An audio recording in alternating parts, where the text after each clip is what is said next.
KRONIKIL khatna bung som le kwa Davidin amon te le Syria te azo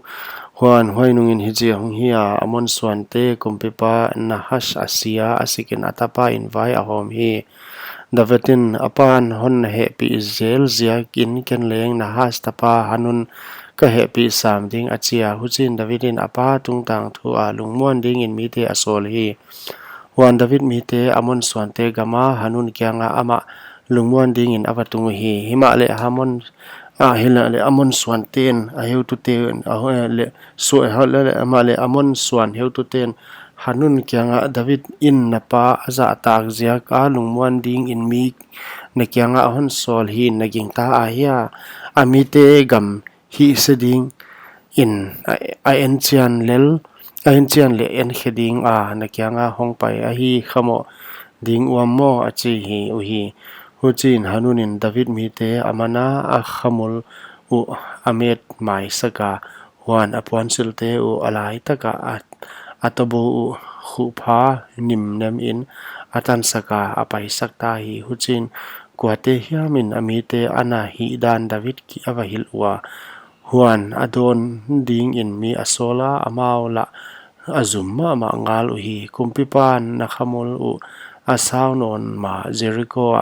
omun la hoi zo chang in hongki kun achi hi hujin amon swanten David zak da alam ana hi ta u chi akithei un hanun le amon swanten Mesopotamia gam a mi te Syria maka a mi te zoba a mi te kang talai le sakol tung tuang mi te goina ding in dang kasik talen sang khat akha ku hi hujin kang talai sing thum le sang ni maka kumpipa le amite to apiwa medaba kianga panmun abolta uhi amon swante akhwa wa kipan apot khiawa akikai khomwa kidoding in akwanta uhi Davidin huai azakin zo able sepai hang sante teng teng asol khia hi amon swante ahong kwanwa khopia kongpi china akiphalwa kumpipa amau thu a hong kwante atwamin lobuk a uhi huchi in amalam le anung lama ahon swa ahong swal de ku chi jo apin athein Israel mi te la ka mi tel tuam atel khia a Syria mi te swal ding in akizal uhi midang teng teng bel au nau pa abisai khuta akoi veka amon swante swal ding in amau leng akizal uhi huchin aman Syria mi te kazo ke dekle hon pan pi in amon swante na zo ke dekle nang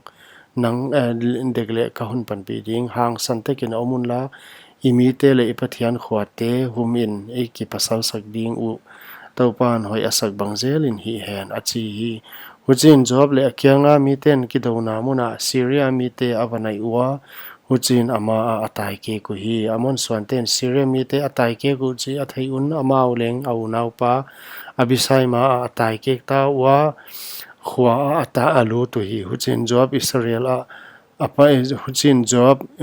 Jerusalem apai ta hi Syria miten Israel te ma apang thei ke u chi ana theun mi asolwa lui henlam Syria polte asam khia wa heda desert sepai heutu sophak bel a heutu penu a hi waitu David a hilwa aman Israel miten teng asam khoma Jordan lui akanwa avamu wa aswal ding in akiphal u hi hujin Syria te kidopi dia David akisak hit in amau akidopi ta u hi Syria mi te bel Israel te ma atai ke kwa David in Syria mi kang talai sang sagi tunga tuang le sepai sing li athata sepai heutu sophak leng athathi hujin heda desert mi ten Israel ma apang thei ke u chi athei un David to kilemna abolwa asikha te ding in aom ta u Syria mi ten leng amon swante apan pi nuam takei uhi